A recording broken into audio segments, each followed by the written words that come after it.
Sachin motorcycle रोककर उस अंधेरे में बैठे रोते हुए साई से पूछता है, कौन है वहां? इस समय इस सुनसान रास्ते पर अकेले बैठे कौन रो रहा है? आवाज सुनते ही उसका रोना बंद हो जाता है। वो साया उठकर मोटरसाइकिल की हेडलाइट की रोशनी में आकर खड़ा हो जाता है। जैसे उस साये का सर ऊपर को होता है, उसे देखकर सचिन चौंक जाता है। उनके मुंह से अनायास ही निकलता है, गुलाबो, यहाँ इस तरह सुनसान रास्ते पर उस पेड़ के नीचे क्या कर रही हो? और वहां मेले के पास उस जगह आई क्यों नहीं? मैं कब से तुम्हारा रास्ता देख रहा था। जब तुम नहीं आई तो मैं वापस जाने लगा। और इस तरह तेज तेज रोने की वजह क्या है? मैंने कहा था ना, मेरी माई मुझे नहीं छोड़ने वाली। आज तो वो उन लोगों को घर लेकर आ गई और पैसे लेकर मुझे उन्हें बेच दिया। बड़ी मुश्किल से वहां से जान बचाकर भागी हूं। मैं तो मरने जा रही थी, पर तुम्हारा ख्याल आया बाबू, तो यहाँ आकर बैठ गई। पता था तुम इसी रास्ते से जाओगे। वहां मेले में लोग मुझे पकड़ सकते थे, इसीलिए मैं वहां नहीं गई। मैं घर से भाग आई हूँ हमेशा के लिए। अब मुझे वहां दोबारा नहीं जाना। मेरा कोई घर नहीं है अब। बस तुमसे पूछना है कि तुम मुझसे शादी करोगे या नहीं। यदि नहीं तो मैं अभी अपना जीवन खत्म कर लूंगी। इस तरह भटकते भटकते और नहीं जीना अब। बोलो, करोगे इस गंवार से शादी? बोलो बाबू, बोलो। वो सचिन को दोनों हाथों से पकड़कर झंझोड़ते हुए बोली। सचिन स्तब्ध सा मोटरसाइकिल पर बैठा बैठा उसकी ओर देखे जा रहा था। उसे कुछ समझ नहीं आ रहा था कि क्या करे। एक तरफ माँ, भैया और खुशबू के चेहरे घूम रहे थे, तो दूसरी तरफ वो अनजान लड़की गुलाबो उसकी तरफ उम्मीद लगाए देख रही थी। क्या हुआ बाबू, तुम बोल क्यों नहीं रहे?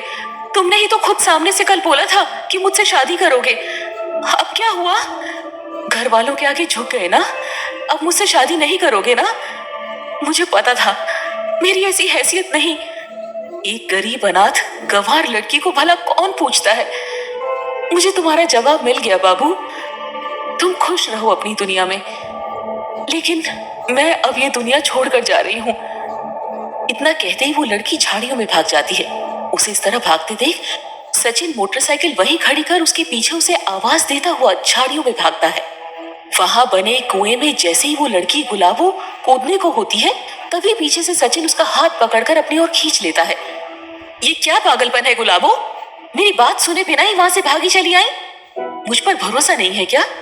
तुम्हें तुम्हारे घर जाने की कोई जरूरत नहीं। यदि घर जाओगी तो मेरे, अपने, हमारे घर।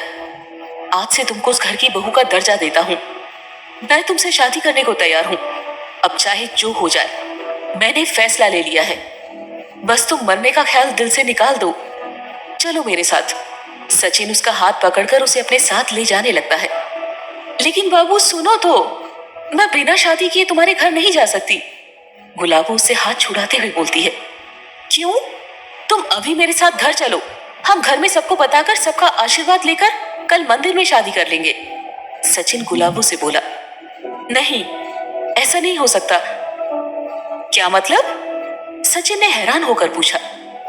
मेरा मतलब, जब तक मैं तुमसे शादी नहीं कर लेती उस घर में नहीं जा सकती। क्यों नहीं जा सकती? मैं बोल रहा हूं ना, हम कल सबकी मर्जी से मंदिर में शादी कर लेंगे, और यदि किसी की मर्जी ना हुई तब भी मैं तुमसे शादी करूंगा। भरोसा नहीं मुझ पर? सचिन खुद के सीने पर हाथ रखते हुए गुलाबो से बोला। वो बात नहीं है, लेकिन हमारे घर की रीत यही है कि जब तक शादी ना कर ले किसी पराये मर्द के साथ उसके घर कभी नहीं जाते। जब वो घर ही छोड़ आई तुम, तो कैसी रीत? और इस समय भला हम कहाँ शादी करेंगे? अभी वक्त देखो। सचिन उसे घड़ी दिखाते हुए बोला। वो मैं नहीं जानती, पर बिना शादी किए मैं तुम्हारे साथ नहीं चल सकती। रीत तो रीत है, माननी तो पड़ेगी। हमारे यहाँ ऐसा माना जाता है, जब कोई लड़की शादी करती है तो पहले कुलदेवी के सामने अपने होने वाले पति को ले जाकर पूजा करनी पड़ती है। फिर मांग भरकर फूलों का हार पहनाकर कुलदेवी का आशीर्वाद जब तक न लो तब तक अपशकुन माना जाता है। ये रीत नहीं मानी तो कुछ भी पूरा हो सकता है। मैं तुमको खोना नहीं चाहती बाबू, इसीलिए जाऊंगी तो शादी करके ही, वरना नहीं। गुलाबो अपनी बात पर दृढ़ होते हुए सचिन से बोली। लेकिन इस वक्त कौन मिलेगा जो हमारी शादी कराएगा? और फिर आज पता है क्या दिन है? अमावस्या। भला आज कौन शादी करता है? मुझे दिन विन से कोई मतलब नहीं। उधर वो लोग मेरी जान के पीछे पड़े हैं, इधर तुमको दिन दिखाई दे रहा है। यदि मेरी बात नहीं माननी तो चली जाती हूँ, मेरे पीछे मत आना अब। जाओ बाबू, तुम जाओ। इतना कहते ही गुलाबो पीछे मुड़कर जाने लगती है। सचिन दोबारा उसका हाथ पकड़ उसे रोक लेता है। चलो तुम्हारी बात मान भी ली, तो इस समय कौन से मंदिर में हम शादी करेंगे, बोलो। हमारे कुल का एक मंदिर है, वहीं जहां हम पहली बार मिले थे। हम वही कुल देवी को साक्षी मानकर शादी कर लेंगे। हमें अभी वहां चलना होगा। उस जगह, वो भी इस वक्त? और तुमने ही तो कहा था उस दिन कि रात में वहां जाना ठीक नहीं। सचिन गुलाबी से हैरानी जताते हुए बोला। शादी करनी है अभी तो वहीं चलना पड़ेगा। डरो नहीं, मैं साथ हूं। हमारी कुलदेवी का आशीर्वाद लेना जरूरी है। जल्दी चलो। वो सचिन का हाथ पकड़कर उसे ले जाने लगती है। सचिन जैसे उसके आगे कुछ बोल ही नहीं पाता।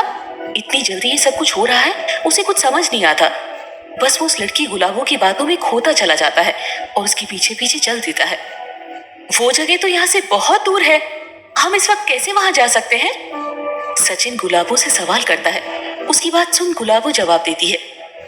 यहाँ से एक रास्ता वहीं को जाता है, जिससे हम उस जगह जल्दी पहुंच जाएंगे। अब बिना सवाल किए जल्दी चलो बाबू। अभी अच्छा मुहूर्त चल रहा है। यदि हम इस मुहूर्त में कुलदेवी का आशीर्वाद लेकर शादी कर लेंगे तो आगे के लिए बहुत अच्छा होगा। उस जंगली ऊबड़ खाबड़ रास्तों से होते हुए कुछ ही देर में वो लोग वही झरने के पास उसी स्थान पर पहुंच जाते हैं जहां सचिन की मुलाकात उस लड़की गुलाबो से हुई थी। वहां पहुंचकर गुलाबो उसे एक पेड़ के नीचे ले जाती है। पेड़ के पीछे झाड़ियां हटाते ही एक छोटी सी गुफा मिलती है। वो सचिन को उस गुफा में चलने का बोलती है। सचिन हैरानी से उस रहस्यमयी गुफा को नजरें घुमा घुमा कर देखने लगता है। तभी थोड़ा आगे बढ़ने पर कुछ रोशनी दिखाई देती है। एक दीपक जलता हुआ दिखाई देता है। सामने कोई डरावनी सी देवी नुमा मूर्ति खड़ी रहती है और पास ही एक लाल जोड़ा 2 हार रखे हुए होते हैं। सचिन गुलाबो से पूछता है कि ये सब सामान यहाँ कैसे? गुलाबो बताती है कि वो सब सामान उसने पहले ही रख दिया था जब कल सचिन से उसकी बात हुई थी। गुलाबो बोले जा रही थी और सचिन बड़े आश्चर्य से वो सब देखे जा रहा था। जैसा मैं कहूँ वैसे करते जाओ। इस थाली में पड़े सिंदूर को उंगली से उठाकर मेरी मांग भरो और फिर हार पहना दो। सचिन वैसा ही करता है, पर वो कुछ समझ नहीं पाता। उसकी मांग भरकर दोनों एक दूसरे को हार पहना देते हैं। जैसे ही सचिन उसके गले में हार डालता है, वैसे ही वो लड़की गुलाबो चेहरे पर एक अलग ही चमक लिए मुस्कुराने लगती है। सचिन बस उसे गौर से देखे जा रहा था। बस बाबू, अब हम जन्म जन्म के साथी बन गए। कोई हमें अलग नहीं कर सकता। देवी का आशीर्वाद मिल चुका है, अब सब अच्छा होगा। इतना कहते ही वो अपनी उंगली के एक नाखून को सचिन की हथेली पर गड़ा देती है। थोड़ा खून निकल आता है। सचिन दर्द से कराह उठता है। फिर वो लड़की गुलाबो अपनी हथेली पर भी ऐसे ही खून निकालती है। दोनों के खून को मिलाकर वो उस मूर्ति को तिलक करती है। सचिन अभी भी सब कुछ चुपचाप होते देखता रहता है। फिर गुलाबो वापस उसे लेकर उस रास्ते पर आ जाती है जहां सचिन की मोटरसाइकिल खड़ी रहती है। इधर जब रात के 10 बज चुके होते हैं, सचिन के घर वाले परेशान होते हैं। महेश गांव में जाकर सचिन के दोस्तों से संपर्क करता है, पर सभी वो सुबह वाली घटना का जिक्र करते हैं जब सचिन उनके बीच से चिढ़कर चला जाता है। फिर उनमें से किसी ने उसे नहीं देखा। महेश वापस चिंतित होते हुए घर आ जाता है। कुछ देर में बंटी वहां आता है, जिसकी मोटरसाइकिल लेकर सचिन गया था। वो सचिन की अचानक मोटरसाइकिल लेकर कहीं जाने वाली बात सबको बताता है। सभी उसकी बात सुनकर हैरान रह जाते हैं। तभी उसकी माँ पार्वती बोलती है, ये लड़का पता नहीं कहाँ गया है, इतनी रात हो गई। मुझे तो लगता है माँ, वो कल वाली रात से परेशान होकर ही कहीं गया है। मैंने कहा था, हमने उससे बात करने में जल्दी कर दी। पता नहीं कहाँ गया होगा मेरा छोटा भाई। महेश चिंता और आशंका भरे लहजे में बोलता है। सचिन का दोस्त बंटी भी इंतजार कर वापस अपने घर चला जाता है। जब मनोहर लाल और खुशबू को पता चलता है तो वो भी उसके साथ सचिन को ढूंढना शुरू कर देते हैं। सभी जगह देखने के बाद पार्वती, महेश और मनोहर लाल आंगन में आकर चिंतित होकर चुपचाप बैठे रहते हैं। पार्वती के मन में रह रहकर अनजानी आशंकाएं जन्म लेने लगती है। वो भगवान से सचिन की सलामती की दुआएं करने लगती है। रात को 11:15 बजे गांव में सभी दुकानें बंद हो चुकी थी। दूर किसी घर में रेडियो पर डॉन फिल्म का अरे दीवानो मुझे पहचानो, कहां से आया मैं हूं कौन गाना बज रहा था। गांव के सभी रास्ते सुनसान पड़े थे। इक्का दुक्का लोग ही नजर आते हैं। तभी एक मोटरसाइकिल वहां से गुजरती है। पीछे लाल जोड़े में गुलाबों को लेकर सचिन गांव में प्रवेश करता है। गुलाबों घूंघट हटाकर पूरे गांव को आसपास नजरें घुमाकर देखते हुए आंखें चौड़ी कर अजीब ढंग से मुस्कुराने लगती है। तभी 2-4 कुत्ते भौंकते हुए उनके पीछे पड़ जाते हैं। गुलाबों घूंघट हटाकर उन कुत्तों की तरफ बस एक नजर देखती भरी है। इतने में वो तेज भौंकना छोड़ ओ की आवाज करते हुए पीछा करना छोड़ वापस दुम हिलाते हुए उल्टी दिशा में भाग जाते हैं। जैसे सचिन घर में प्रवेश करता है, माँ उसे देखते ही उसकी तरफ आती है। महेश भी दौड़कर उसके पास आता है। कहाँ चला गया था मेरा भाई? हम कितना परेशान है शाम से ही। माँ को देख कितनी परेशान है, किसी ने खाना भी नहीं खाया, बस तेरी चिंता में बैठे हैं सब शाम से। मनोहर चाचा और मैंने तुझे कहाँ कहाँ नहीं ढूंढा। देख कितना वक्त हो गया है, घर की कोई चिंता भी है तुझे? कहाँ था तू अब तक? महेश सचिन के कंधे पर हाथ रखते हुए उससे सवाल करता है। तभी मनोहर लाल बीच में आकर हड़बड़ाए हुए महेश को सचिन से अलग करते हैं, उसे शांत होने का इशारा करते हैं। सचिन जब वहां देखता है तो मनोहर चाचा, खुशबू, भाभी और माँ सभी हैरानी से प्रश्नवाचक मुद्रा में उसकी ओर देखते रहते हैं। सचिन चुप होकर खड़ा रहता है, उसके मुंह से कोई बोल नहीं फूटता, बस वो बड़ी अजीब नजरों से सबको देखता रहता है। खुशबू भी उसके पास आकर उससे वही प्रश्न करती है जो उस वक्त सबके मन में उठ रहे थे, पर सचिन कोई जवाब नहीं देता। उसे समझ नहीं आ रहा था कि वो कैसे अपनी बात की शिकायत करे। दोनों हाथों की मुट्ठियां तेजी से भींचते हुए वो खुशबू की तरफ देखता है। खुशबू उसकी आंखों में सवालिया निशान लिए अनवरत देखती रहती है। तभी माँ बोलती है, बोलना, क्या बात है? चुप क्यों है तू? आखिर कहाँ गया था? तेरी तबीयत तो ठीक है ना? देख कितना पसीना आ रहा है तुझे इस ठंडी रात में भी। बोल बेटा बोल, मेरा कलेजा बैठा जा रहा है। बंटी की मोटरसाइकिल लेकर आखिर कहाँ गया था तू? पार्वती घबराकर उसके माथे पर हाथ फेरते हुए बोली। इतने में जैसे ही गांव के इकलौते पुराने घंटाघर में रात के 12 बजने की ध्वनि पूरे वातावरण में गूंजती है। सचिन के पीछे से एक लड़की छन छन करते लाल जोड़े में सजी हुई, घूंघट किए हुए, अपना पहला कदम ड्योढ़ी पर रख दरवाजे पे आकर खड़ी हो जाती है। उसके वहां आते ही जैसे सारे वातावरण में अचानक से बदलाव आ जाता है।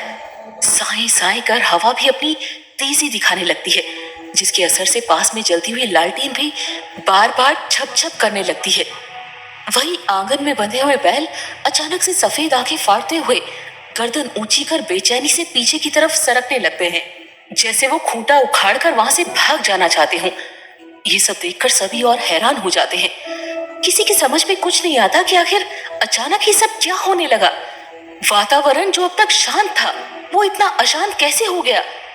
खुद सचिन भी ये सब बड़ी हतप्रभ नजरों से देखने लगता है। उसे भी कुछ समझ नहीं आता। आश्चर्यों की झड़ी लग जाती है, पर लाल जोड़े में सजी गुलाबों पर इन सब का कोई असर नहीं पड़ता। वो एक हाथ से पल्लू सर पर लिए धीरे धीरे चलकर सचिन के बगल में आकर खड़ी हो जाती है। सभी लोग स्तब्ध होकर बड़ी हैरानी से सचिन के बगल में खड़ी लाल जोड़े में सजी गुलाबों को देखने लगते हैं और बस एक टक उन दोनों को ही देखते रहते हैं।